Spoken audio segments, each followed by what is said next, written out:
మొదటి సమూయేలు గ్రంథము 15వ అధ్యాయము. మొదటి సమూయేలు గ్రంథము 15వ అధ్యాయము 20వ వచనం నుంచి మనం చదువుకుందాం. 20 నుంచి 24 వరకు. 20 నుంచి 24 వరకు. అందుకు సౌలు, ఆ మాట అనవద్దు, నేను యెహోవా మాట విని యెహోవా నన్ను పంపిన మార్గమున పోయి అమాలేకీల రాజు అయిన అగగును తీసుకుని వచ్చి తిని గాని అమాలేకీలను నిర్మూలము చేసి తిని. అయితే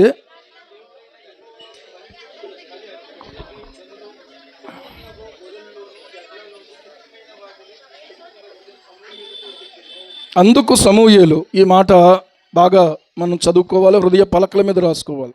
అందుకు సమూయేలు తాను సెలవిచ్చిన ఆజ్ఞను ఒకడు గైకొనుట వలన యెహోవా సంతోషించినట్లు ఒకడు దహన బలులను అర్పించుట వలన ఆయన సంతోషించున ఆలోచించుము.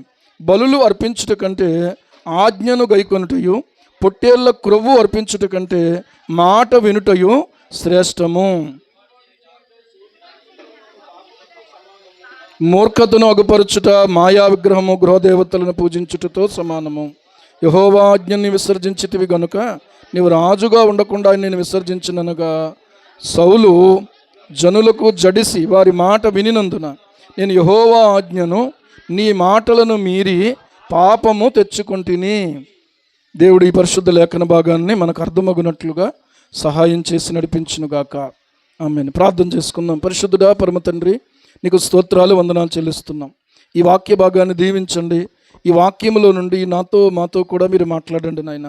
మా జీవితాల్లో కొంత మేము పరిశుద్ధులమని, కొన్నిసార్లు ప్రభువా నైనా పర్వాలేదులే అని కొన్ని తప్పిదాలలో మేము బ్రతుకుతూ ఉంటున్నాం తండ్రి. కొన్ని తప్పుడు విధానాలలో మేము కొనసాగిపోతూ ఉంటున్నాం మా ప్రభువా.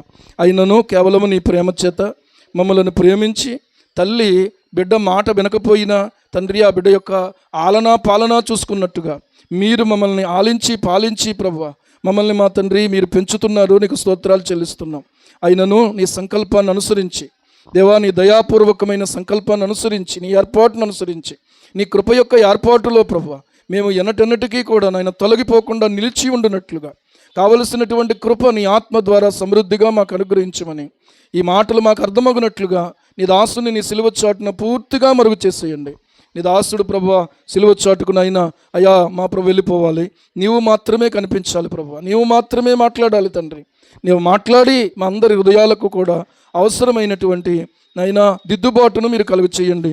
మా జీవితాలను మీరు సరిచేసి చక్కబరిచి మీ నామాన్ని హెచ్చించుకుంటారని మనసారా స్తుతిస్తూ నన్ను నేను మీకు అప్పగించుకుంటూ నీ ప్రజలను మీకు అప్పగించుకుంటూ యేసయ్య నామములోనే ప్రార్థించి స్తుతించి వేడుకుంటున్నాం మా పరమ తండ్రి. ఆమేన్, ఆమేన్, ఆమేన్.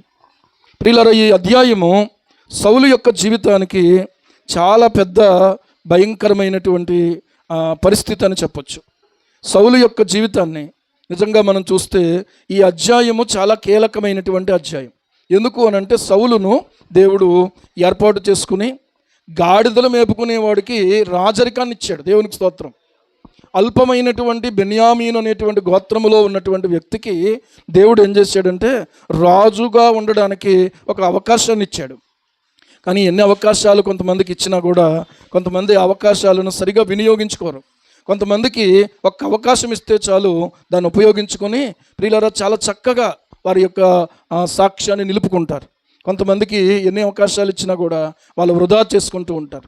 కొంతమందికి దేవుడు మారు మనసు పొందడానికి అవకాశం ఇస్తూ ఉంటాడు, తెలియచేస్తూ ఉంటాడు, హెచ్చరిస్తూ ఉంటాడు, గద్దిస్తూ ఉంటాడు. కానీ వాళ్ళు ఏం చేస్తారంటే అప్పటికేదో వాళ్ళ యొక్క వ్యాధి గురించి బాధపడతారు, వాళ్ళ యొక్క ఆర్థిక ఇబ్బంది గురించి బాధపడతారు, వాళ్ళకి కలిగిన కష్టం గురించి బాధపడతారు, కానీ మారు మనసు పొందరు.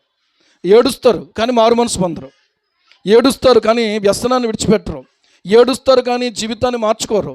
ప్రియులారా, నేను ఎరిగినటువంటి ఒక కుటుంబంలో భార్య భర్త, కొడుకు కూతురు, అప్పటికి వాళ్ళకి ఆ సమయంలో ప్రియులారా ఇతనికి చాలా వ్యసనాలు ఎక్కువైపోయినాయి, బాగా ఎక్కువైపోయినాయి అన్నమాట.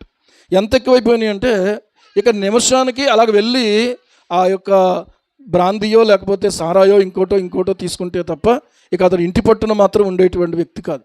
అది తీసుకుని రావాలి, మళ్ళీ వెళ్ళిపోవాలి, మళ్ళీ వచ్చేయాలి. ఇలాంటి వ్యక్తికి దేవుని సువార్తను అందిస్తే ఆ సువార్తను విన్నప్పుడల్లా ఏం చేసేవాడు, ఏడ్చేసేవాడు. నిజంగా మనకే ఏమనిపించేదంటే నిజంగా ఎంత బాధపడుతున్నాడు అనిపించేది.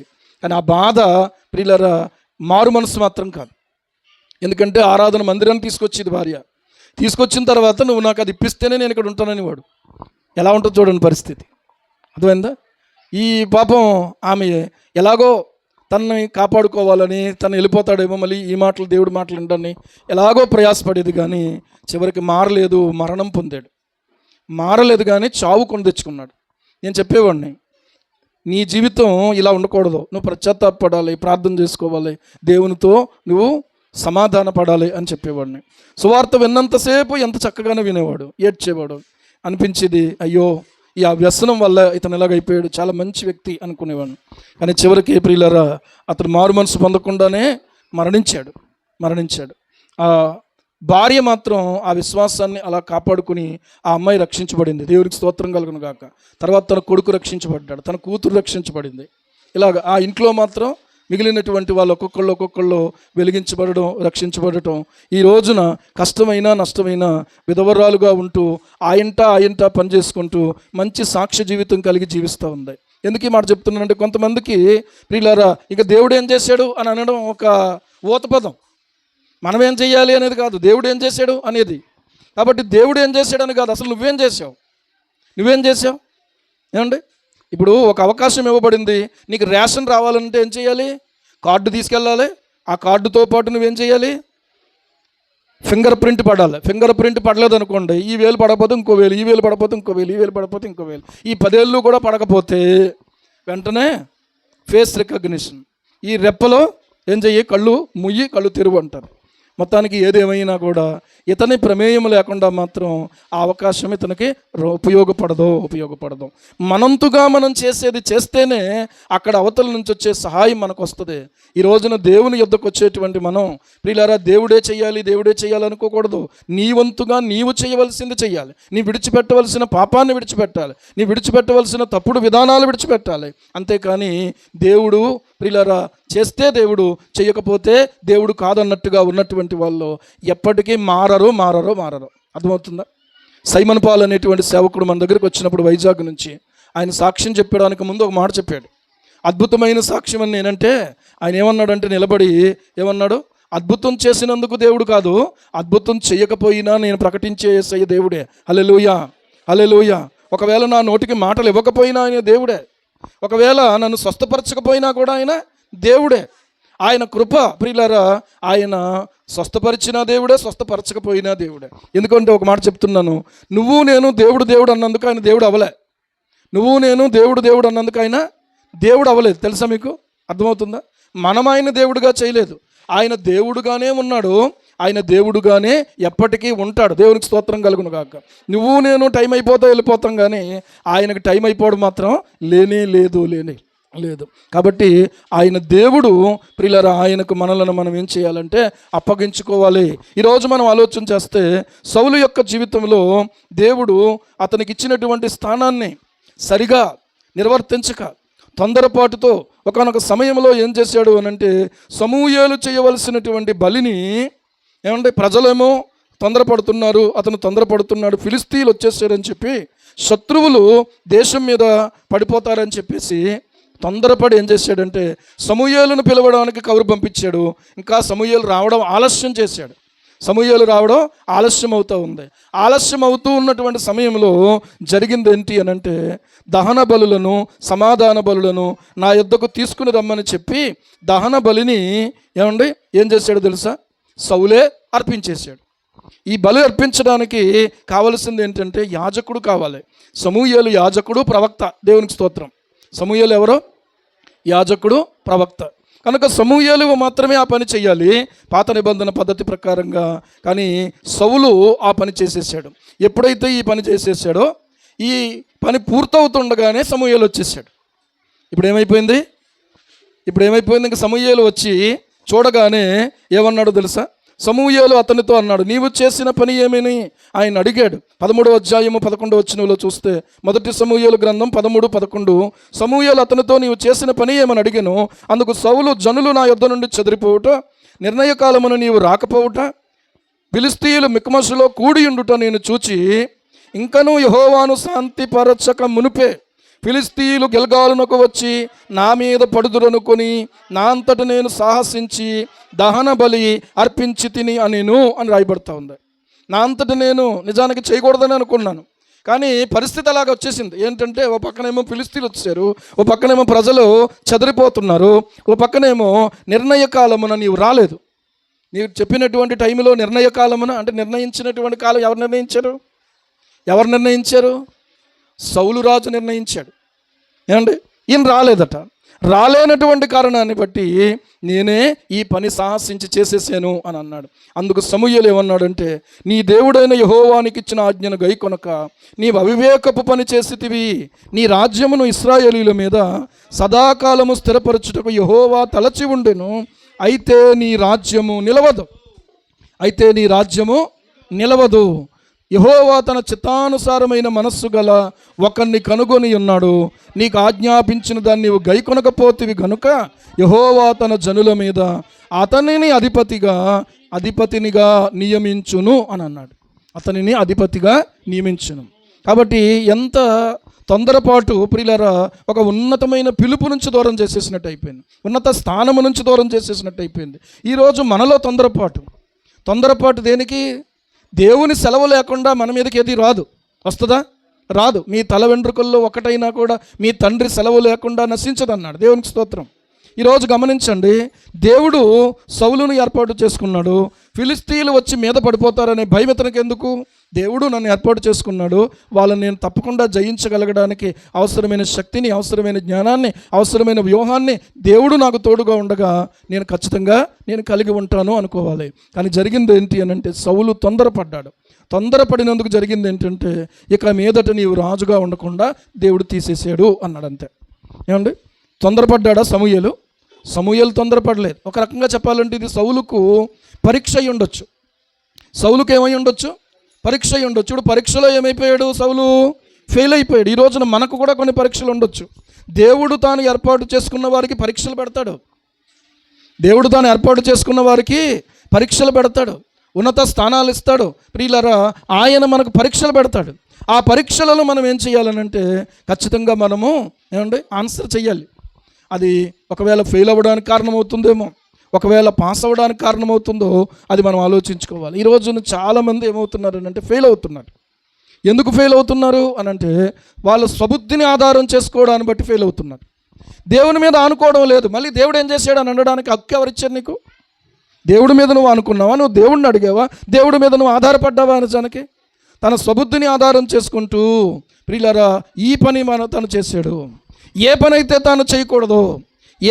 తాను చేయకూడదో ఆ పనిని చేశాడు. ఈరోజు మనం ఆలోచన చేస్తే నీ పరిధిని నువ్వు గుర్తించి నువ్వు పని చేయటం నేర్చుకోవాలి. నీ పరిధిని నువ్వు గుర్తించి నువ్వు పనిలో నీ పాలిభాగము నువ్వు కలిగి ఉండాలి. నీ వంతు నువ్వు చేయవలసిన దాన్ని నువ్వు చెయ్యాలి. దాన్ని తప్పించుకోకూడదు. కానీ నీవు చేయకూడని దాని జోలికి మాత్రం నీవు వెళ్ళకూడదు. ఈరోజు మనం ఆలోచన చేసుకుంటే నీకేది తగినదో నువ్వు అలాగ ఉండాలి. అంతేగాని తగనిటువంటి విషయాలలో నీవు వెళ్ళకూడదు. ఏమండి, కొంతమంది ఈ విషయంలో తొందరపాటుతో ఒకసారి ఆలోచన చేస్తే దేవుని వాక్యంలో సామెతల గ్రంథము 3వ అధ్యాయము 1 నుంచి 10 వచనాలు మన విశ్వాస జీవితానికి చాలా అవసరమైనటువంటి వచనాలు. వీటిని మీరందరూ కంఠస్థం చేయటం మంచిది. సామెతల గ్రంథం 3వ అధ్యాయము 5వ వచనం చూడండి. 5వ వచనం, నీ స్వబుద్ధిని ఆధారము చేసుకొనక నీ పూర్ణ హృదయముతో యెహోవా యందు నమ్మకముంచుము. చాలు. నీ స్వబుద్ధిని నీవేం చేయొద్దు? నీవు ఆధారం చేసుకోవద్దు. నీ పూర్ణ హృదయంతో ఆయన యందు నమ్మకముంచు. దేవునికి స్తోత్రం. ఈరోజు మనం ఆలోచన చేస్తే ఈ రోజున స్వబుద్ధిని ఆధారం చేసుకున్నటువంటి సౌలు ఇదిగో రాజరికము నుంచి దూరం అయిపోయాడు. రాజు స్థానము నుంచి దూరం అయిపోయాడు. దేవుడు మనల్ని కనికరించి దేవుడు మనకి బయలుపరుస్తున్నటువంటి వాక్య ప్రత్యక్షతకు మనం లోబడవలసిన వారమై ఉన్నాం. తొందరపడాల్సిన పరిస్థితి లేదు. డాక్టర్ గారు అలా చెప్పారు, కానీ తొందరపడక్కర్లేదు. ఎందుకంటే ఆయుష్ దేవుడి చేతిలో ఉంటుంది, డాక్టర్ గారి చేతిలో ఉంటుందా? నర్సుల చేతిలో ఉంటుందా? ఏమండి, స్పెషలిస్టుల చేతిలో ఉంటుందా? ఉండదు. ఎందుకండి? తొందరపాటులో మనకు ఉద్రేకంలో లేకపోతే ఫ్రస్ట్రేషన్, మానసిక ఒత్తిడి పెరిగి ఏం చేస్తామంటే దేవుణ్ణే ఇంతలాగా ప్రార్థన చేస్తున్నాను, ఇంతలాగా మందిరంలో కూడా వస్తున్నాను, ఇంతలాగా నేను ఒకప్పుడైతే అలా ఉండేవాడిని కాదు, ఇప్పుడు ఎంత కరెక్ట్గా ఉంటున్నాను, కానీ ఇప్పుడేంటి నాకు ఈ శ్రమ, ఇప్పుడు ఎంత కరెక్ట్గా ఉంటున్నాను నేను అని చెప్పి ఒక సహోదరి కానీ సహోదరుడు కానీ వెంటనే మానసిక ఒత్తిడికి లోనైపోయి దేవుడిని ఒక మాట అనడం ప్రియులారా, అది సరైనటువంటి ఆలోచన విధానం కాదు. దేవుడు నాకు ఆయుష్నిస్తాడు, ఆయన చేతిలో ఉంది ఆయుష్. హల్లెలూయా. ఈ రోజున మనం ఆలోచన చేస్తే ఇదే అధ్యాయంలో సామెతల గ్రంథం 3వ అధ్యాయంలో 1వ వచనం 2వ వచనం చదివితే ఏమని రాయబడతా ఉంది? నా కుమారుడా, నా ఉపదేశమును మరువకుము, నా ఆజ్ఞలను హృదయపూర్వకంగా గైకొనుము, అవి దీర్ఘాయువును, సుఖజీవముతో గడుచు సంవత్సరములను, శాంతిని నీకు కలుగజేయును. ఏం కలుగజేయును? సుఖజీవమును కలుగు చేయును, దీర్ఘాయువును కలుగు చేయును. ఏవి కలుగు చేస్తాయే? ఏవి కలుగు చేస్తాయి? మందులా? ఏవి కలుగు చేస్తాయే? ఆయన ఆజ్ఞలు. దేవునికి స్తోత్రం. ఆయన యొక్క ప్రియుల ఉపదేశం. ఈరోజు మనం ఆలోచన చేస్తే మనము కొంతమందిని నేను చూస్తూ ఉంటాను, చెప్పినంతసేపు కూడా బురదించుకుని ఏమీ మాట్లాడరు, బయటికి వెళ్ళిన తర్వాత మళ్ళీ మామూలుగానే ఉంటారు, బయటికి వెళ్ళిన తర్వాత మళ్ళీ మామూలుగానే ఉంటారు. నువ్వు గైకొన్నప్పుడు ఆ యొక్క అప్పుడు అనేటువంటి మాటను మనం అక్కడ చూస్తూ ఉన్నాం కదా, అవి అనే మాటను మనం చూస్తూ ఉన్నాం. ఎలాగున ఆ తరువాత ఉన్నటువంటి ఫలితాన్ని మనం అనుభవించగలుగుతాం. ఇప్పుడు చూడండి, సౌలు తొందరపాటు పడ్డాడు. ఈ రకంగా సౌలు రాజరికం నుంచి దూరం అయిపోవలసిన పరిస్థితి ఏర్పడింది. అయితే ఇక్కడ గమనించాలి, మరొక్కసారి మరలా సమూయేలు దేవుని ఎదుట మొరపెట్టాడు. దేవునికి స్తోత్రం. సమూయేలు ఏం చేశాడంటే దేవునికి మొరపెట్టాడు. ఈ మొరపెట్టినటువంటి సమూయేలుకు దేవుడు మళ్ళీ ఒక మాట చెప్పి మళ్ళీ అతన్ని నేను రాజుగా అభిషేకించడానికి అతను మరొక ఛాన్స్ ఇస్తున్నానని చెప్పి దేవుడు ఇంకొక అవకాశం ఇచ్చాడు. ఇప్పుడు మళ్ళీ ఏమవడానికి అవకాశం? ఇప్పుడు మనుషుల దృష్టిలో రాజుగానే ఉన్నాడు, కానీ దేవుని దృష్టిలో మాత్రం ఇతడు రాజుగా లేడు. మీకు అర్థమవుతుందా నేను చెప్పే మాట? ఇప్పుడు మళ్ళీ రాజుగా ఉండడానికి దేవుడు అవకాశం ఇచ్చి అభిషేకించడం కోసం దేవుడు ఒక బాధ్యత, ఒక పనిని, ఒక ఆజ్ఞని ఇతనికి ఇచ్చాడు.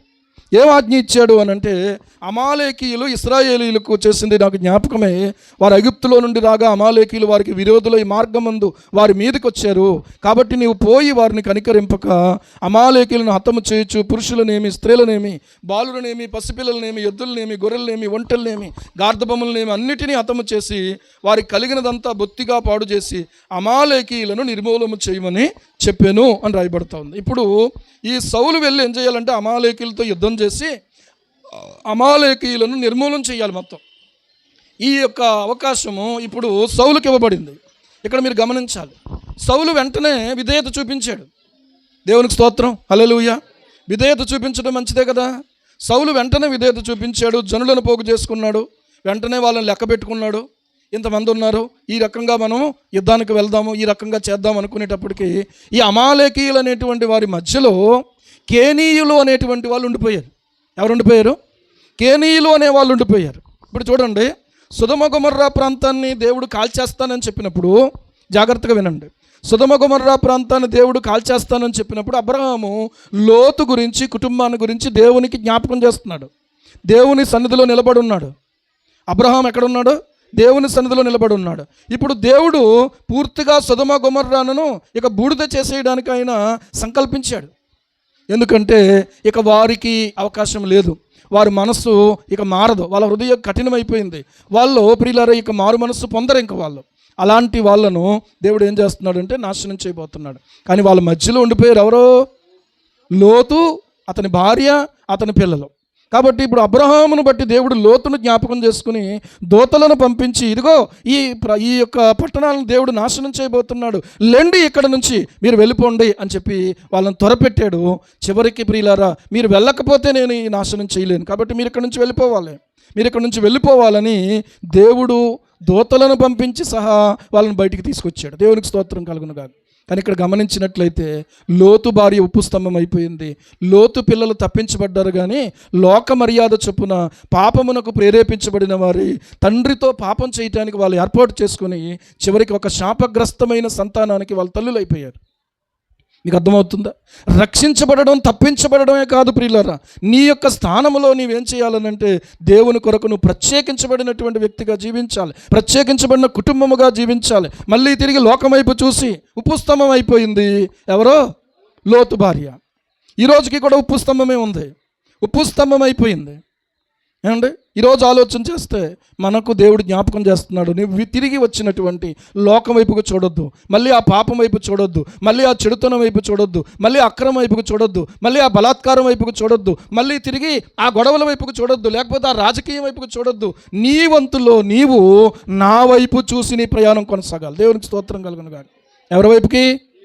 ఎవరి వైపుకి దేవుడు చెప్తున్నాడు, ఆ వైపుగా నీ యొక్క కన్నులు మళ్ళించాలి, ఆ వైపుగా నీవు నడవాలి. ఈ రోజున నీ కన్నులు ఎవరి మీద ఉన్నాయో, ఈ రోజున నీ చెవులు వేటిని వినడానికి ఆశపడుతున్నాయో, ఈ రోజున నీ పాదములు ఏమి చేయడానికి త్వరపడుతున్నాయో, ఈ రోజున నీ నాలుక ఏమి పలకడానికి త్వరపడుతూ ఉందో, ఈ రోజున ఏమి కల్పించడానికి నీ హృదయంలో ప్రియులారా అనేక రకాలైనటువంటి కుత్సితమైనటువంటి ఆలోచనలు నీ హృదయంలో కలిగి ఉన్నావో, పైకి నీట్గా ఉండడం కాదు దేవుడు కోరుకోవడం, అంతరంగము ఆయనకు శుద్ధిగా కనిపిస్తుందా లేదా అనేది ముఖ్యం.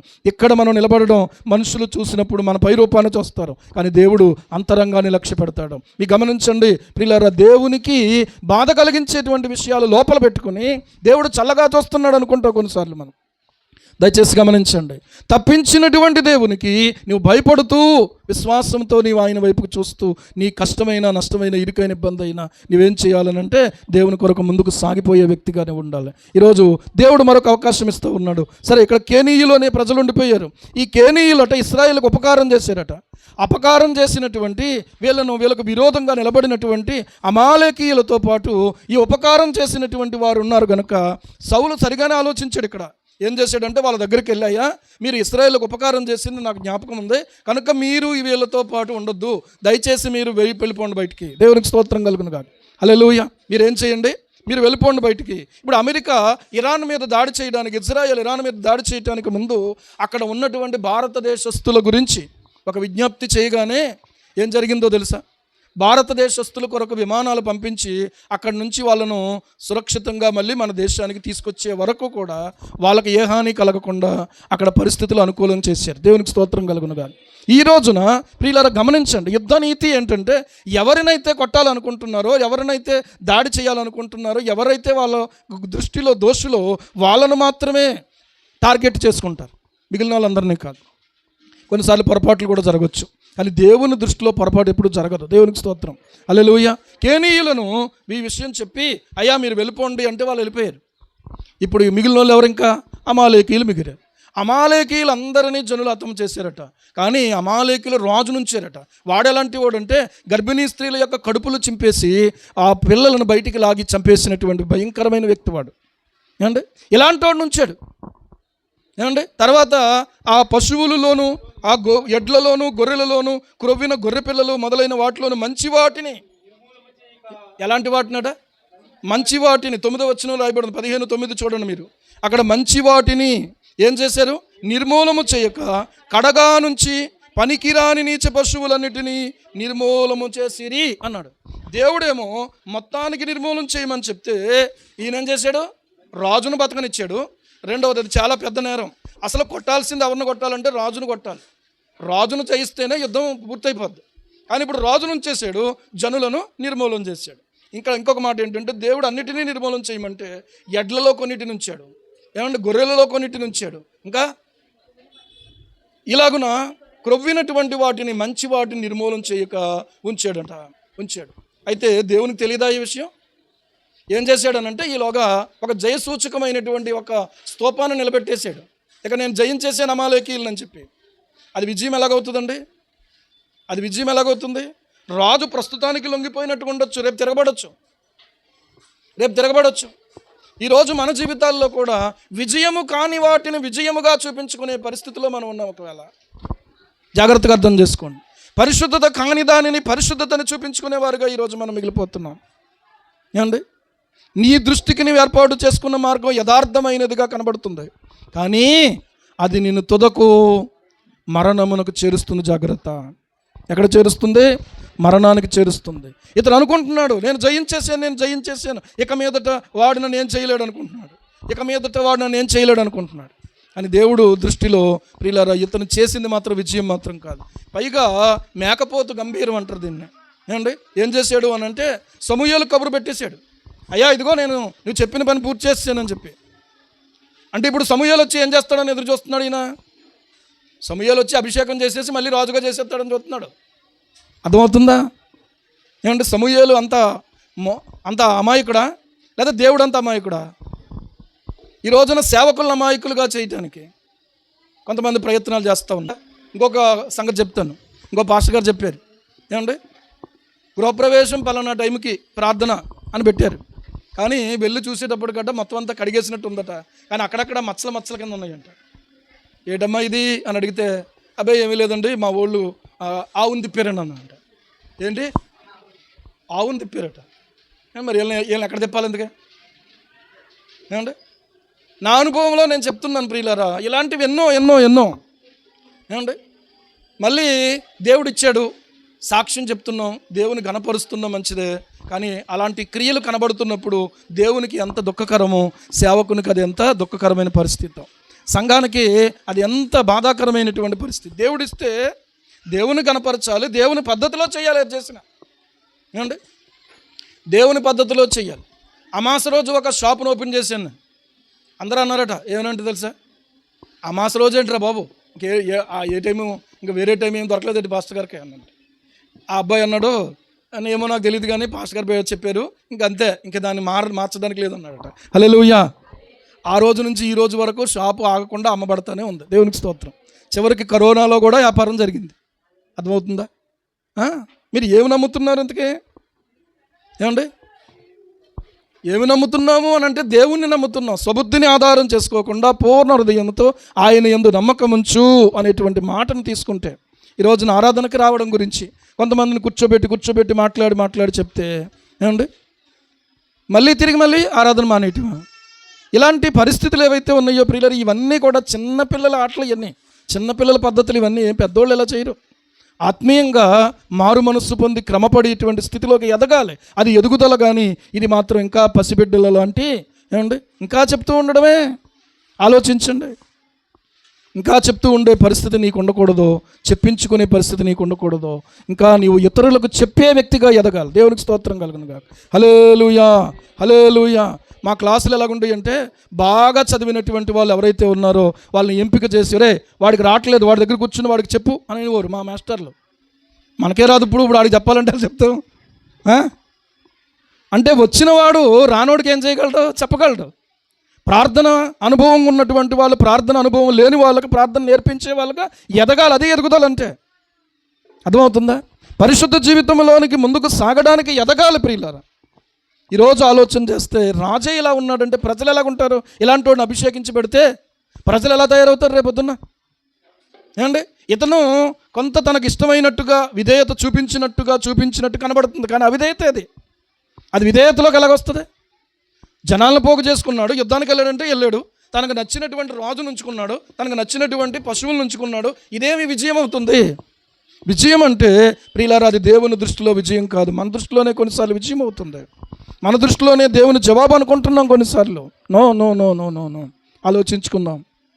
ఇక్కడ గమనించినట్లయితే సమూయేలు వచ్చాడు. ఏంటయ్యా, దేవుడు ఆజ్ఞాపించింది అంతా నేను చేసాను అన్నాడు. అంటే మరి ఆ వినబడుతున్నటువంటి ఎడ్లు రంకెలు, ఆ గొర్రెల అరుపులు ఏంటయ్యి అన్నాడు. వినబడుతున్న అరుపులేంటి అసలు? నువ్వు నిజంగా చేస్తే అవి ఇక్కడ వినబడకూడదే. వినబడినాయి. ఎందుకంటే నీ దేవుడైన యెహోవాకు, ఏమండి అసలు ఒక మాట అడుగుతున్నాను, నీ దేవుడు ఏంటండి? అసలు ఆ పదం ఏంటి? నీ దేవుడేంటి? నీ దేవుడేంటి? అసలు మన దేవుడు అనాలి కదా. అంటే అక్కడే తెలిసిపోతుంది సౌలు యొక్క భక్తి ఏంటో, సౌలు యొక్క విశ్వాసం ఏంటో, సౌలు యొక్క సమర్పణ ఏంటో. సౌలును అభిషేకించడం కోసం తగినవాడా తగనివాడా అనేది అక్కడ అర్థమైపోతుంది. నా దేవుడనే అనాలి. దేవునికి స్తోత్రం కలుగును గాక. ఎవరి దేవుడు అనాలి? నా దేవుడికి అనాలి. అనలేకపోతున్నాడు.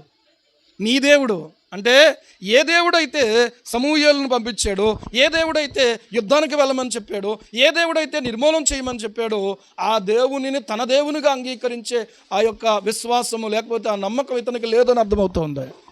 నమ్మకము లేనటువంటి వ్యక్తి దేవునికి బలర్పిస్తాడా? విశ్వాసము లేకుండా ఎవడైనా దేవునికి ఇష్టడయ్యుండుట అసాధ్యము అని రాయబడుతూ ఉంది. ఏమండి, కొంతమందికి ఎంత తొందరపాటు అని అంటే చెప్తున్నాను మీకు పేరు చెప్పను, ఊరు చెప్పను. సరే వచ్చేసి నన్ను ఏమన్నారంటే, ప్రార్థన చేయడానికి రావాలంటే పలానా దగ్గర ఇల్లు చూసుకున్నామండి అన్నారు. సరే ప్రార్థన చేయడానికి వెళ్ళకపోతేనేమో వెళ్ళలేదని బాధపడతారు వీళ్ళు. సరే ఆ సమయంలో ప్రార్థన చేయడానికి వెళ్ళాం. 1 రోజు అయింది, 2 రోజులైంది, 3 రోజులైంది, 4 రోజులైంది, 5 రోజులైంది. ఆ ఇంట్లోకి రాలేదు. ఎందుకు వెళ్ళాం? అక్కడే ఉన్నారు. అర్థమైందా? నెల అయిపోయింది. అదేంటి ప్రార్థన అయిన తర్వాత మరి ఇంట్లోకి రాలేదే ఏమండి? అడ్వాన్స్ ఇచ్చిన తర్వాతే ఇంట్లో అడుగు పెడతారు కదా. ఇప్పుడు అడ్వాన్స్ ఇస్తారా? అలా ఇంకా ఇస్తారా? ఎవరు ఎందుకు ఇస్తారు? ఎవరెవరు? ఒకవేళ మనలాంటి వాళ్ళు ఎవరైనా అయితే పాపం వాళ్ళ డబ్బులు మనకెందుకని ఇచ్చేస్తారేమో కానీ తప్ప ఏమండి ఎవరెవరో అడ్వాన్స్ అయితే ప్రియులారా వాళ్ళు వెళ్ళిపోతాము అని అంటే ఇంట్లో వాళ్ళు ఆపేసారంట. మరి ఇంట్లో వాళ్ళు ఒప్పుకోరని ముందు తెలీదా? సరే, ఇది ఎలాగుంటే ఒక నిశ్చితార్థం జరిగింది, మీరు చెయ్యపోతే కుదరదని చెప్పేసి చేసేసుకోవడం. సాయంత్రానికి అన్నీ అయిపోయినాయి మొత్తం. ఏంటంటే వాళ్ళ వస్తువులు వీళ్ళకి పంపించేశారు, వీళ్ళ వస్తువులు వాళ్ళకి వెళ్ళిపోయినాయి. ఏంటి దానివల్ల?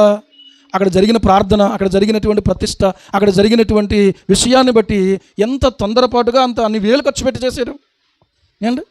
ఎవరికి ఉపయోగం అది? ఇలాంటివి ఎన్నో ఎన్నో ప్రియులారా బుద్ధిపూర్వకమైన తప్పులు చేస్తూ ఉన్నాం ఈరోజు ఆలోచన చేస్తే. విశ్వాసులు ప్రార్థన అనేది ఒక ఊత పదవిలాగా ఉపయోగించుకుంటున్నారు. యెహోవా నామాన్ని ఏం చేయకూడదంటే వ్యర్థముగా ఉచ్చరించకూడదు. జాగ్రత్త ఏమండి? నీవు ముందు సరిగా నిర్ణయించుకొని సరిగా ఆలోచించుకొని అప్పుడు నువ్వు చేయవలసింది చేయాలి. నిశ్చితార్థం అంటే మాటల ఎన్ని రోజుల నుంచి మాటలు జరుగుతాయి? ఎన్ని రోజుల నుంచి ఆలయాల్లో మాట్లాడుకుంటారు? ఏమన్నా అన్నీ ఓకేనా? అన్నీ ఓకే అండి, మీరు వచ్చి ప్రార్థన చేసేయటమే. ఏమంటే ఇద్దరికే దండలు మార్పించేయటమే. దండలు ఇద్దరు మారుతారు. మేము ఎవరైతే పెద్దోళ్ళు ఉన్నారో వాళ్ళు పెద్దోళ్ళు ఆ అమ్మాయికి, ఈ పెద్దోళ్ళు ఏమో ఈ అబ్బాయికి వేస్తారు, అంతే కదా. ఎన్ని అయిపోయినాయి. ఇక నెక్స్ట్ ఉన్నదేంటి? నిశ్చితార్థం తర్వాత ఉండేది ఏంటి? పెళ్ళి. ఆ సాయంత్రానికి అన్నీ అయిపోతే ఎంత అవమానం దేవునికి ఏమండి? నేను అక్కడ నుంచి ఇక్కడ దాకా రావడం ఎందుకు? ఇక్కడ నుంచి మళ్ళీ అక్కడ నుంచి ఎక్కడి నుంచో వాళ్ళందరూ రావడం ఎందుకు? ఇవన్నీ చేసేసిన తర్వాత అక్కడేమో హల్లెలూయా స్తోత్రగానాలతోట ఏమండి దేవుణ్ణి ఏం చేస్తున్నాం మనం తెలుసా? దేవుణ్ణి ఏం చేస్తున్నాం ఏమండి? అవమానపరుస్తున్నాం తెలుసా? జయసూచకమా ఇది? నీ దేవుడు అంటాడా? ఇది చూడండి ఏమంటున్నాడు, నీ దేవుడైన యెహోవాకు బలర్పించడం. అసలు నువ్వు బలర్పించమని ఎవరు చెప్పారు? అసలు అంతకుముందు బలర్పించినందుకే కదా ఈ గొడవంత వచ్చింది. బలులు అర్పించడం కోసం ఏమండి జనులు గొర్రెలలోనూ ఎడ్లలోనూ మంచి వాటిని ఉండనిచ్చిరి. అసలు ఈయన ఉండనిచ్చాడా? జనులు ఉండనిచ్చారా? ఈయన మాట లేకపోతే వాళ్ళ మాట? ఇంతకే ఎవరి మీదకి నెట్టేస్తున్నాడు తెలుసా? ఆదాము అవ్వ మీదకి నెట్టేశాడు. కయ్యను ఎవరి మీదకి నెట్టేశాడు? ఏబేలు మీదకా? అవునా? ఎవరి మీదకి నెట్టేశాడు? ఎవరైనా సరే వాళ్ళ మీద పెట్టుకోరు. తప్పు ఎవరి మీద కంటే సంఘం మీదకి కానీ సేవకుడి మీద కానీ నెట్టేయాలంత. అర్థమైందా?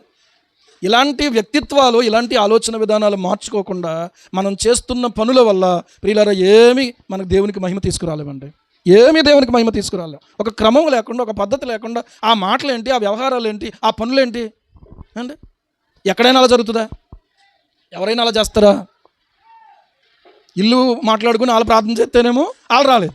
ఇక్కడ వీళ్ళిద్దరిని ప్రార్థన చేసి నిశ్చితార్థం అయిపోతేనేమో వీళ్ళకి పెళ్ళి అవ్వలేదు. అంటే దేవుడు ఎలాగ ఆమోదిస్తాడు ఇలాంటి విషయాల్ని? ఏమండి? సేవకుడు కాదు ఇక్కడ గమనించాల్సింది, మీరు దేవుని సమయాన్ని పాడు చేస్తున్నారు. జాగ్రత్త. దేవుని యొక్క సమయం చాలా విలువైంది. దేవుని యొక్క ఏర్పాటు చాలా విలువైంది. ఏ ఉద్దేశంతో నువ్వు ఈ కార్యక్రమం చేసే అసలు ఇలా చెప్పుకుంటూ పోతే ఈ కూటం దీనికే సరిపోద్ది. సేవకుడు అంటే ప్రియులారా చాలా ఏంటి, రమ్మంటే రావాలి, పొమ్మంటే పోవాలి, తినమంటే తినాలి, తినకపోతే ఒకవేళ వద్దు అంటే ఏమంటే అదొక బాధ. ఏదైనా సరే ప్రేమతో చేయండి, ఓకే. కానీ దేవుని బిడ్డలారు ఇలాంటి విషయాల దగ్గర ఎంత ఆలోచించుకోవాలండి? ఒక ఆత్మకు సువార్త చెప్పినట్టు కాదు, ఒక ఆత్మను సంపాదించినట్టు కాదు, ఒక ఆత్మను బలపరిచినట్టు కాదు.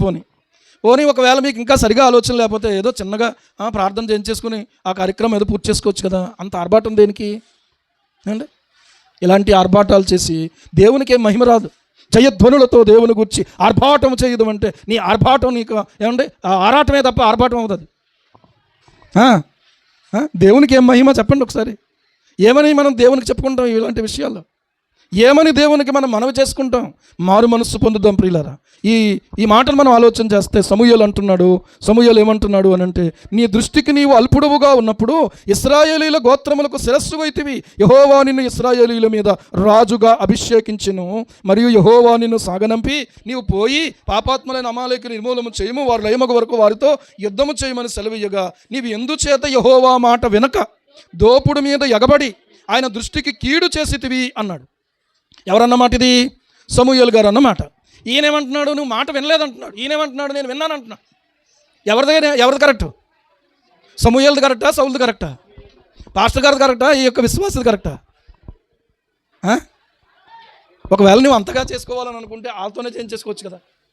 ఏమండి? ఎందుకు వచ్చింది ఇదంతా? ఒక ఇంటికి వెళ్తే వాళ్ళు పాపం అప్పుడే కొత్తగా వస్తున్నారు, మేము స్థలం తీసుకున్నామండి, మేము ఇల్లు కట్టుకుంటున్నామండి, మీరే వచ్చి ప్రార్థన చేయాలండి అన్నారు. ఈలోగా నేను వెళ్తుల్లో పసుపుట్లు ఇట్టేసి ఇయ్యట్టేసి అన్యరీతిగా ఏమండి కనబడుతుంది నాకు. ఎవరు చెప్పారు మీకు ఇలాగా? నేను ఏమని చెప్పాను మీకు? నేను వచ్చే వరకు ఆగాలి కదా మీరు. నేను ఒక టైం చెప్పాను, ఆ టైం వరకు ఆగాలి కదా. అంటే మేస్త్రి గారు దేవుడు నమ్ముకున్నా ఇలాగే చేస్తారమ్మా అన్నాడట. వాళ్ళ పాపం నిన్న కాక మొన్న వచ్చారు, వాళ్ళకేం తెలుస్తుంది? తెలియదు. నేను అన్నాను అయితే మీకు ఇంకా అయిపోయినట్టే, నేను వెళ్ళిపోతున్నాను అన్నాను. ఏమండి నేను ఇంక వెళ్ళిపోతాను మరి అయితే. అయ్యో కొబ్బరి పండు తాగను, ఏం తాగను, అర్థమైందా? ఏదో ఒకటి తీసుకోవాలి, నేను తీసుకోను. ఏంటి అసలు మీరు చేసింది ఏంటమ్మా? ఎందుకని తొందరపాటు? దేవుడు ఆమోదం ఏముంటుంది దానికి? దేవుడు ఎలాగ అంగీకరిస్తాడో అని చెప్పి. ఇలాంటి పాస్టర్ గారు ఎలా కనపడతారంటే చాలా కష్టంగా కనపడతారు. అంటే దేవుడు ఏర్పాటు చేసుకున్నారు ఎవరైనా కష్టంగానే కనపడతారు. ఆహాబు ఏలియాని ఏమన్నాడంటే నా పగవాడా అన్నాడు. ఎందుకు పగవాడు? అప్పులేని ఉన్నాయి వాళ్ళిద్దరికే. ఆహాబు మాట విండో, దేవుడేమో ఆ కరువు పంపించాడు. ఆహాబు మాట విన్నాడు, ఆహాబు దేవతాస్తంభాన్ని నిలిపినవాడు. ఆహాబు యొక్క భార్య దేవుని మాట విందో కనుక ఆహాబుకు సరైనటువంటి అనుకూల వచనం శుభవచనం రావాలంటే ఎలాగొస్తుంది? ఏమండి శుభవచనం రావాలంటే ఎలాగొస్తుంది? రాదు. శుభవచనం ఒకవేళ కావాలని పలికినా అక్కడ ఏదో స్వార్థం ఉండి లేకపోతే మీ దగ్గర నుంచి లాభం సంపాదించుకోవడానికే పలకాలంతే. అలా పలికేవాడు దేవుని సేవకుడు ఎలాగవుతాడు? ఎంతోమందిని పోగొట్టుకున్నాను. అందుకే నేను ఎందుకు చెప్తున్నానంటే ప్రియులారా, మిమ్మల్ని దేవుని ఎదుట యోగ్యులుగా నిలబెట్టాలంతే. దేవునికి స్తోత్రం కలుగును గాక. హల్లెలూయా, హల్లెలూయా. నా కడుపు నుండి మీ కడుపు మాడాలని కోరుకునే వ్యక్తిని కాదు, నన్ను దేవుడు మెచ్చుకుని మిమ్మల్ని కాల్చేయాలన్న వ్యక్తిని కాదు నేను. అర్థమవుతుందా? మోషే అడ్డుపడ్డాడు. వద్దు బాబు, ప్రభువా దయచేసి ఒకసారి కనికరించని ప్రార్థన చేశాడు. ఏ సేవకుడు అయినా సరే అలాగే ప్రార్థన చేస్తాడు. సమూయేలు అలాగే ప్రార్థన చేశాడు సౌలు కోసం. మళ్ళీ ఇప్పుడు అవకాశం దొరికితే ఈ అవకాశంలో నీ దేవుడు అంటాడు, నేను మాట విన్నానంటాడు, నీవేం వినలేదు, దేవుని దృష్టి కీడు చేసేవయ్యా అని అంటుంటే అయ్యా నన్ను క్షమించాను అనపోతున్నాడు.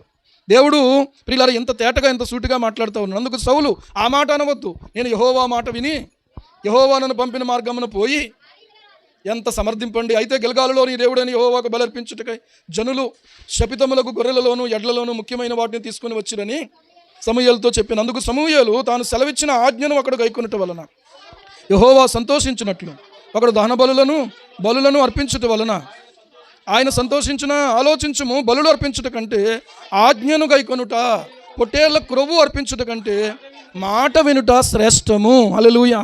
బలులు అర్పించుట కంటే ఏది శ్రేష్టము? మాట ఆజ్ఞను గైకొనుట శ్రేష్టం. గుర్తుపెట్టుకోండి. రెండవది ఏంటంటే మాట వినుట, పొట్టేళ్ల క్రొవ్వు అర్పించుట కంటే మాట వినుట శ్రేష్టం. దేవుడు ఇవి వీళ్ళరా మన కోసం చేయమన్నాడు కానీ ఆయన కోసం చేయమనలేదు. మన కోసం ఎందుకు చేయమన్నాడు అంటే ఒక పశువునో లేకపోతే ఒక పక్షినో బలిచ్చినప్పుడు ఆ పశువు ఆ పక్షి పడుతున్నటువంటి బాధ మన కళ్ళ ముందు కనబడదా? బలి ఇచ్చినప్పుడు అది కోస్తున్నప్పుడు దాన్ని వధిస్తున్నప్పుడు దాన్ని కొట్టుకునేటువంటి తీరు చూస్తే ఏ మనిషి అయినా హృదయం ఏమవుతుందంటే చాలా బాధ అయిపోతుంది. ఇప్పుడు ఇలాగ వెళ్తున్నామండి, సడన్గా ఒక లారీ ఒక కుక్క పిల్లని ఎక్కేసింది అనుకుందాం. సంతోషించే వాళ్ళు ఎవరైనా ఉంటారా? ఏమండి సంతోషించే వాళ్ళు ఎవరైనా ఉంటారా? చాలా కళ్ళమంట నీళ్ళు గిర్రం తిరుగుతాయి మనం. ఇప్పుడు దాన్ని ఎందుకు వధించాము అని అంటే మన పాపము నిమిత్తం వధించాం కనుక ఆ పాపము యొక్క ప్రతిఫలం ఎంత భయంకరమైనటువంటిది కనుక ఇకనూ నేను అలాగూ చెయ్యను అనేటువంటి ఆలోచన ఇశ్రాయేలుకు రావాలని దేవుడు ఆ విషయాన్ని ప్రియులారా వాళ్ళ కొరకే దేవుడు నిర్ణయించాడు కానీ ఆయన కోసం కాదు. ఆయన ఒక మాట మనం ఆలోచన చేస్తే ఏమండి, రెండవ విషయం ఏంటంటే పశ్చాత్తాపం అక్కడ ముఖ్యం, మారు మనసు అక్కడ ముఖ్యం, క్షమాపణ పొందడం అక్కడ ముఖ్యం. దేవునికి స్తోత్రం కలుగును కాదు. ఆ పశువు లేకపోతే ఆ పక్షి అక్కడ ముఖ్యం కాదు. ఆ బాధపడుతున్న తీరు మనం చూస్తే ఈరోజు మనం పశువుని అర్పించక్కర్లేదు, లేకపోతే పక్షిని అర్పించక్కర్లేదు. ఎందుకు అర్పించక్కర్లేదు? మన కొరకు నిర్దోషిగా నిష్కల్మషుడుగా పాపులలో చేరక ప్రత్యేకంగా ఉన్నవాడుగా సిలువ మ్రాను మీద నీకోసం నా కోసం వేలాడదీయబడిన వాడై మన పాపముల నిమిత్తము ఆయన మరణించాడు కనుక ఆయన కార్చినటువంటి రక్తము వలన మనము క్షమాపణ వేడుకోగానే క్షమాపణ దొరికి నిత్య జీవానికి మనం వారసులము కాగలుగుతున్నాం. హల్లెలూయా. ఇటువంటి గొప్ప భాగ్యం దేవుడు మనకిచ్చిన తర్వాత, ఒప్పుకున్నటువంటి తర్వాత ప్రియులారా మళ్ళీ మనం అదే ఆలోచనతో మనం కొనసాగిస్తున్నామంటే దాని అర్థం ఏంటంటే ఆయన పడినటువంటి బాధను మర్చిపోయావా? నేను మర్చిపోయానా? అంతే కదా. ఎంత బాధ నిజంగా. ఆ బాధ, ఆ వర్ణనాతీతమైనటువంటి ఆ బాధను వర్ణించడానికి మాటలు సరిపోవు.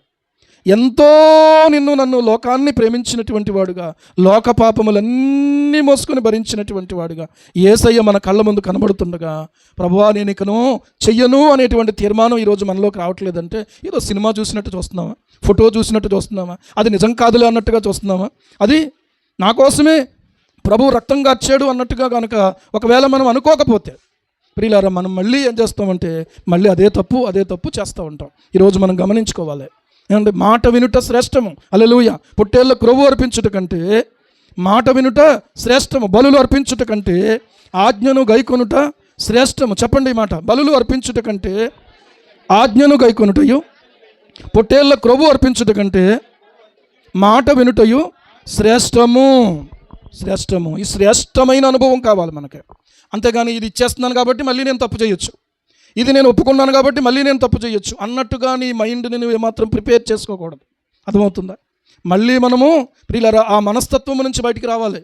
ఒప్పుకొని కడుక్కొని మనము ఎప్పుడైతే దిద్దుకున్నామో మళ్ళీ ఇక ఆ వైపుకు కానీ, ఆ స్నేహం వైపుకు కానీ, ఆ వ్యక్తుల వైపుకు కానీ, ఆ స్థలాల వైపుకు కానీ, జాగ్రత్తగా వినండి, ఆ పరిస్థితుల వైపుకు కానీ మనం మళ్ళీ ఏం చేయకూడదు, తిరిగి చూడకూడదు. ఈ రోజున ఈ స్థితికి రావడానికి అదే కదా కారణం.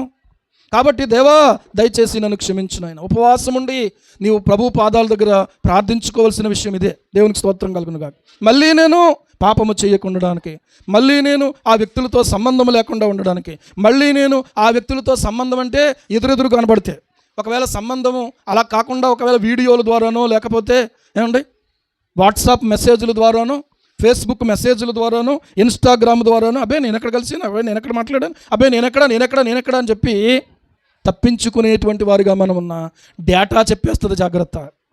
ఏం చెప్పేస్తుంది? డేటా చెప్పేస్తుంది. ఏ డేటా? నీ డేటా, నా డేటా. అర్థమైందా? మనం డిలీట్ కొట్టేయచ్చు కానీ మళ్ళీ దాన్ని రిస్టోర్ చేసేయచ్చు. తెలుసా మీకు? మనుషులకే ఇన్ని తెలివితేటలు ఉన్నాయి, దేవుణ్ణి ఎలా తప్పించుకుంటామండి? ఆలోచించండి. కనుక ప్రియులారా, ఇది తేలికగా తీసుకోవద్దు. దయచేసి తేలికగా తీసుకోవద్దు. ఏది శ్రేష్టమైనది ఆలోచించుకుంటే, ఇది నేను ఇస్తున్నాను కనుక నేను ఏం చేసినా పర్లేదు అని అంటే దేవుడు అంటాడు, అది దొంగతనం అయితే ఈ కానుక పెట్టిలోకి రాకూడదు, అది వ్యభిచారం అయితే ఈ కానుక పెట్టిలోకి రాకూడదు, అది మోసం అయితే ఈ కానుక పెట్టిలోకి రాకూడదు, అది బలాత్కారం అయితే ఈ కానుక పెట్టిలోకి రాకూడదు. ఏదైనా నీవు న్యాయమైనటువంటిది, నీతి అయినటువంటిది, క్రమమైనటువంటి సంపాదన అయితే నీ దశంభాగమైన కానుకని ఇయ్యి, లేకపోతే ఇవ్వక్కలేదు. దేవునికి స్తోత్రం కలుగును గాక. అర్థమవుతుందా? పొట్టేళ్ల క్రొవ్వు అర్పించుట కంటే ఏది శ్రేష్టము?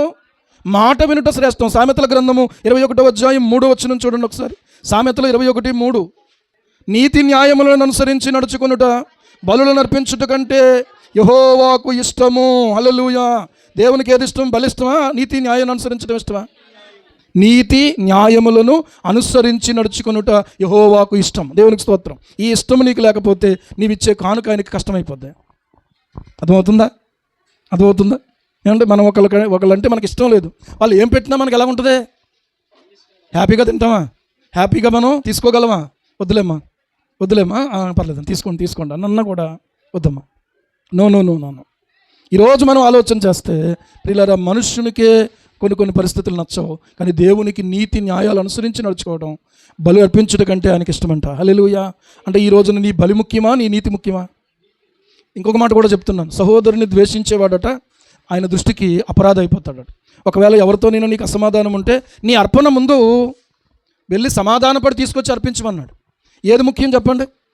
నీవు ఎవరితోనైతే గొడవ పడ్డావో, ఎవరితోనైతే దెబ్బలాడావో, ఎవరితోనైతే తగులాడావో, ఎవరినైతే ద్వేషించి అని కోపంగా వచ్చి అర్పణ అర్పించేస్తున్నావో దేవుడు అంటున్నాడు, నువ్వు ముందెళ్ళి ఆ వ్యక్తితో సమాధానపడేటప్పుడు తీసుకొచ్చి అర్పించు, లేకపోతే అర్పించుకో. అర్థమవుతుందా? ఒక కుర్రోడిని ఒక మాస్టర్ గద్దించాడంట. డేయ్, నీకు ఎన్నిసార్లు చెప్పినా మాట ఇంటలేదురా, నువ్వు అన్నీ తప్పులు చేస్తున్నావురా అన్నాడట. మాస్టారో గట్టిగా కేకలేయకండి అన్నాడట. అదేంట్రా? అందరూ సైలెంట్ అయిపోయారు. ఏంటి ఈడు ఎలాగంటున్నాడు ఏంటని. మా నాన్న మీకు గుమ్మడికాయ ఇచ్చాడా లేదా? మన శుక్రవారం చెప్పాను, ఇలాంటి గుమ్మడికాయలు ఎవరైనా ఒకవేళ అదే ఉద్దేశంతో తెచ్చి వాళ్ళైతే మాత్రం తేకండి అని చెప్పాను. నాకు గుమ్మడికాయలు వద్దు, ముందు మీ గుండెకాయలే కావాలి. దేవుడికి స్తోత్రం. హల్లెలూయా. ఏమండి? యేసయ్యకు మీ హృదయమే కావాలి. దేవునికి మహిమ కలుగును కాక. ఇచ్చి తప్పులు చేయడానికా? ఇచ్చి ఎగ్గొట్టడానికా? ఇచ్చి నేనేమో ఆడుకోవడానికి వెళ్తున్నానండి, నాకు వేసేయండి ఏంటిది అటెండెన్స్ అని అంటావా? ఏమండి? నేను సినిమాకి వెళ్తున్నాను, రేయ్ కొంతమంది ఉంటారు ఏమన్నా తెలుసా, రేయ్ నేను సినిమాకి వెళ్తున్నాను, మాస్టర్ లేనప్పుడు బయటికి వెళ్తారు కదా, ఆ బయటికి వెళ్ళినప్పుడు రిజిస్టర్ అక్కడే ఉంటుంది. ఇంతకే ఆ రిజిస్టర్ తీసి నా పేరు దగ్గర ఏం చేయాలి? ఇలాగా జస్ట్ గీత ఎత్తే చాలు, ఏ అని పెట్టాడు అనుకోండి, ఆబ్సెంట్. అవునా కదా మాస్టర్? కదా? ఒకవేళ గీత అడిపోయిందంటే వచ్చేసినట్టే. ఆడు సినిమాకి వెళ్ళినా, లేకపోతే ఆడుకోవడానికి వెళ్ళినా, లేకపోతే ఎక్కడ దొల్లినా కూడా మళ్ళీ అందరూ అయిపోయిన తర్వాత మాత్రం పుస్తకాలు పెట్టుకుని వచ్చేస్తాడు. అలాంటి క్రైస్తవ జీవితం పనిచేయదు. హల్లెలూయా. యథార్థంగా ప్రభు పాదాలు పట్టుకుందాం ప్రియులారా. తర్వాత ఏమంటున్నాడు తెలుసా? తిరుగుబాటు చేయుట సోది చెప్పుట అను పాపముతో సమానం. ఏమండి, సోది చెప్పొచ్చా చెప్పకూడదా? చెప్పించుకోవచ్చా చెప్పించుకోకూడదా? మనం ఇలాగే సోది చెప్తా అని అంటే అవుతుంది. ఒక ఆవిడ వస్తుంటే నేను లోపల తిరుగుతున్నాను అనమాట. ప్రభువా, ఆవిడ ఒకవేళ కొంచెం ముందుకు వెళ్ళిందంటే కొంచెం నాకు డౌటే, వెనక్కి వెళ్ళిపోయింది అనుకో, ఇక్కడ నీ సన్నిధి ఉందని చెప్పి నేను నమ్ముతున్నాను ప్రభు అన్నాను. సడన్గా ఏం జరిగిందో తెలీదు, అలాగ మా గోడ అలా జస్ట్ ఒక అంచు దాకా అలాగ ఎదరకొచ్చింది, వెంటనే ఇలా గిరం తిరిగి వెళ్ళిపోయింది అంతే.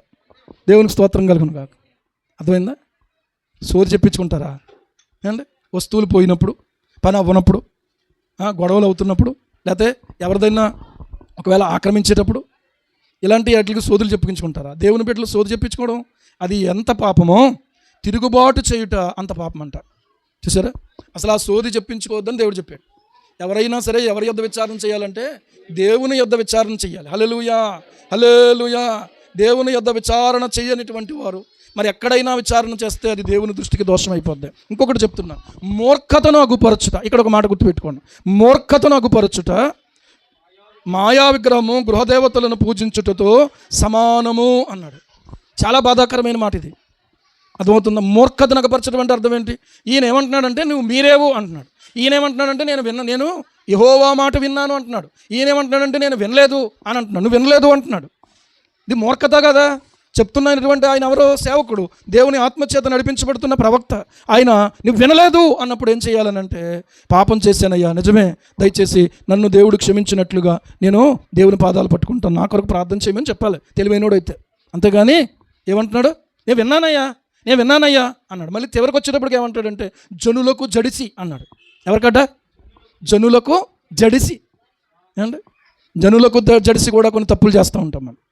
ఏమండి, వాళ్ళు ఏమనుకుంటారో వీళ్ళు ఏమనుకుంటారో, అయ్యి బాబు ఇంకేముంది ఏమండి, అయినా ఎన్ని భాషగా తెలుస్తాయి.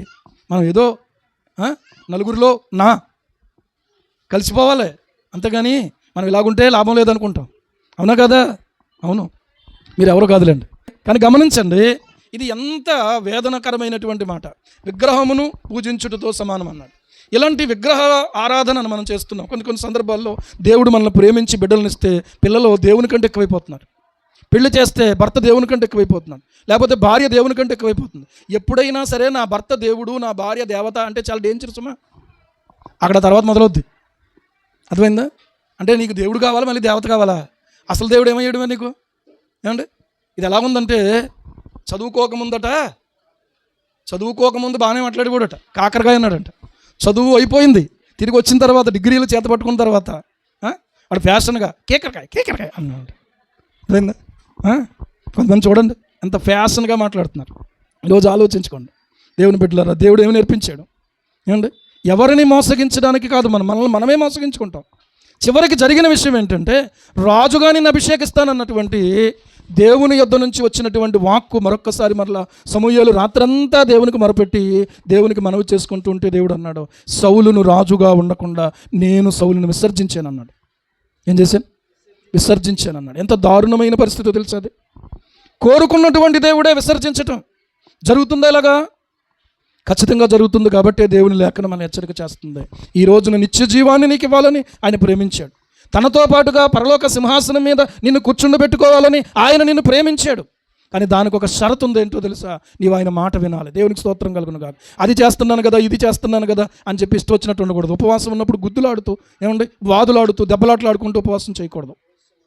ఉపవాసం చేసేటప్పుడు ఏమండి పనివారి చేత కఠినమైన పనులు యజమానులు చేయించకూడదని ఉంది. అసలు ఎప్పుడు చేయించమనుకోండి. కొంతమంది ఈలాగున దేవుని ఎదుట ప్రియులారా, యెషయా గ్రంథము 58వ అధ్యాయం మీరు చదివితే అక్కడ రాయబడినటువంటి దేవునికి ఇష్టమైన ఉపవాసం కడుపు మార్చుకోవడం కాదు, ఆకలి కొనిన వారికి ఆహారం పెట్టడం ఉపవాసం అన్నాడు. అర్థమవుతుందా? నువ్వు గోనె పట్టు ధరించుకోవడం కాదు, వస్త్రహీనుడికి వస్త్రాలు ఇవ్వడం ఉపవాసం అన్నాడు. బేదలను నీ ఎంట చేర్చుకుని వస్త్రహీనుడు నీ కనబడినప్పుడు వానికి వస్త్రం ఇవ్వడం ఇదే కదా నాకు ఇష్టమైన ఉపవాసం. మనకి ఇష్టమైన ఉపవాసం ఏంటో తెలుసా? లేచి తలార స్నానం చేసేయటం, శుభ్రంగా బట్టలు ఉంటే ఉతికేసుకోవడం, ఆ తర్వాత టైం ఏదో ఉంటుంది మనకి, ఆ టైంలో కూర్చుంటాం, ప్రార్థన చేస్తాం, పాటలు పాడుకుంటాం, వాక్యం చదువుకుంటాం, అయిపోద్ది. ఆ తర్వాత ఏమండి ముగించేసుకుంటాం. దిద్దుకున్నది ఏంటి? దేవునితో గడిపిన సమయం ఏంటి? ఉపవాసము అనే మాటకి ప్రియులారా మనల్ని దేవుని నుంచి ఏదైతే దూరం చేస్తుందో దానికి దూరంగా ఉండడమే ఉపవాసం అన్నాడు ఒక దైవజనుడు. దేవునికి స్తోత్రం కలుగును గాక. ఈరోజు మనం ఆలోచన చేసుకుందాం. భక్తి అని మనం అనుకున్నది దేవుని ఎదుట భక్తిగా ఎంచబడట్లేదు. ఏదో ఎవరి జోలికి వెళ్లకుండా పవిత్రంగా పరిశుద్ధంగా అలా కళ్ళు మూసుకుని అలా ప్రార్థన చేసుకుంటా అలా దేవుని స్తుతించుకుంటుండో మనం భక్తి అనుకుంటున్నాం. ఇది అవసరమే. కానీ రెండవ కోణంలో దిక్కులేని వారిని విధవరాండ్రను పరామర్శించి వారి ఇబ్బందిలో వారికి ఉన్నటువంటి ఇబ్బందిలో మనం వారిని ప్రియులారా పరామర్శించడం దేవునికి ఇష్టమైన భక్తి అంట. హల్లెలూయా. ఈరోజు గమనించండి ప్రియులారా, మనం ఏదైతే చేస్తున్నామో అది మన జీవితాలకు అన్వయించుకుంటే ఇది అంగీకారం అవుతుంది అనుకుంటున్నాం. అంగీకారం అయ్యే అవకాశం కనిపించట్లేదు. మనం దిద్దుకోవాల్సిన వారమై ఉన్నాం. ఏమండి, పూర్తిగా దేవుని మీద ఆధారపడకుండా స్వబుద్ధిని ఆధారం చేసుకోవడం మానుకోవాలి. స్వబుద్ధిని ఆధారం చేసుకోవడం మానుకోవాలి. ఇలాంటి ఆలోచన విధానం దగ్గర మన జీవితాల్లో మన బ్రతుకుల్లో మనం విమర్శించుకోవాల్సినటువంటి వారమై ఉన్నాం. ప్రభువు రాకడ సమీపంగా ఉంది. ఏమండి, ఎలాంటి వార్తలు వినబడుతున్నాయి? ఇప్పుడు ఎలా ఉందంటే సమాజం, ఒకవేళ చనిపోతే అక్కడ నిలబడి ముందు సెల్ఫీ తీసుకుంటున్నాడు. ఒకవేళ సిపిఆర్ చేస్తే ఒకవేళ ఆ వ్యక్తిని బతికించుకోవచ్చు. వీడు దేనికి ప్రాధాన్యతనిస్తున్నాడంటే, ఇదిగో ఈ వ్యక్తికి నేను ఒకవేళ సిపిఆర్ చేస్తున్నా కూడా ఓ పక్కన ఓ చేత్తో ఇలాగంటాడు, ఓ చేత్తోనేమో సెల్ఫీ. వాడు బతకడో ఇటు బతకనవడో. నీకు అర్థమైందా? ఏం చేయాలి? సిపిఆర్ ఒక చేతిలో సెల్ ఫోన్ ఉంటే పని చేస్తుందా? సిపిఆర్ ఎలా చేస్తాడు? అంటే ప్రతి దాంట్లో కూడా సరదాను వెతుకుతున్న పరిస్థితుల్లో ఈనాడు సమాజం కనబడతా ఉంది. ప్రతి దాంట్లో సరదా. మేస్టార్ తిడితే సరదా, అక్కడ తిడుతున్నాడు అనుకోండి, ఇంకా ఒళ్ళు మండిపోయేలాగా ఇంకొకరిని చూసి అంటాడు ఇలాగా. ఏంటది మూర్ఖత? కాకపోతే మూర్ఖత నగపరచుట. ఏంటది మూర్ఖత? ఈ మూర్ఖత ఏదైతే ఉందో ప్రియులారా, అది విడిచిపెట్టుకోకుండా ఉన్న కారణాన్ని బట్టి దేవుని ఎదుట ఏమంటే సౌలు ఏమైపోయాడంటే ఒక దోషిగా మిగిలిపోయాడు, ఒక అపరాధిగా మిగిలిపోయాడు, ఒక విసర్జించబడడానికి కారణమైన వాడుగా మిగిలిపోయాడు. ఈరోజు మనం ఆలోచన చేస్తే ప్రియులారా, దేవుని వాక్యాన్ని బట్టి మనము హెచ్చరించబడుతూ ఉన్నాము. దయచేసి మీరు ప్రకటన గ్రంథము 3వ అధ్యాయము 3వ అధ్యాయము చూడండి, 15వ వచనం 16వ వచనం చదవండి. నీ క్రియలను నేను ఎరుగుదును, నీవు చల్లగానైనను వెచ్చగానైనను లేవు. నీవు చల్లగానైనను వెచ్చగానైనను ఉండిన మేలు, నీవు వెచ్చగానైనను చల్లగానైనను ఉండక నులివెచ్చనగా ఉన్నావు గనుక నేను నిన్ను నా నోట నుండి, అదే విసర్జించడం అంటే, అదే ఉద్దేశించడం, ఉమ్మివేయను ఉద్దేశించుచున్నాను, అదే విసర్జించడం అంటే. ఏంటి కారణం? చల్లగానైనా ఉండు వెచ్చగానైనా ఉండు. ఏమండి, లేకపోతే నీవు నులివెచ్చనగా ఉన్నావు గనుక నేను నిన్ను నా నోట నుండి ఉమ్మివేయను ఉద్దేశించుచున్నాను. ఇటు లోకము కావాలి, ఇటు సంఘము కావాలి, ఇటు సేవకుడు కావాలి, అటు పంతులు గారు కూడా కావాలి. ఎవరిని వదులుకోం మనం. నాకు అంతా సమానమే.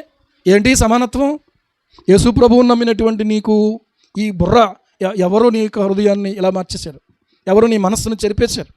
ఏమండి, మాకేమీ గొప్పతనం అవసరం లేదు అని చెప్తున్నా. దేవునికే మహిమ రావాలి అని అంటే దేవుని వాక్యంలో చెప్పబడింది, మీలో యెహోవాకు భయపడి ఆయన సేవకుని మాట వినువాడు ఎవడు అన్నాడు. నేను దేవునికి భయపడతాను అనుకుంటే నువ్వు ఎవరి మాట వినాలి తెలుసా? ఇక్కడ ఈయన మాట, అక్కడ ఆయన మాట వినకూడదు. అది వదులుకుని కదా ఇక్కడికి వచ్చాం మనం, అది కాదనుకుని కదా ఇక్కడికి వచ్చాం మనం.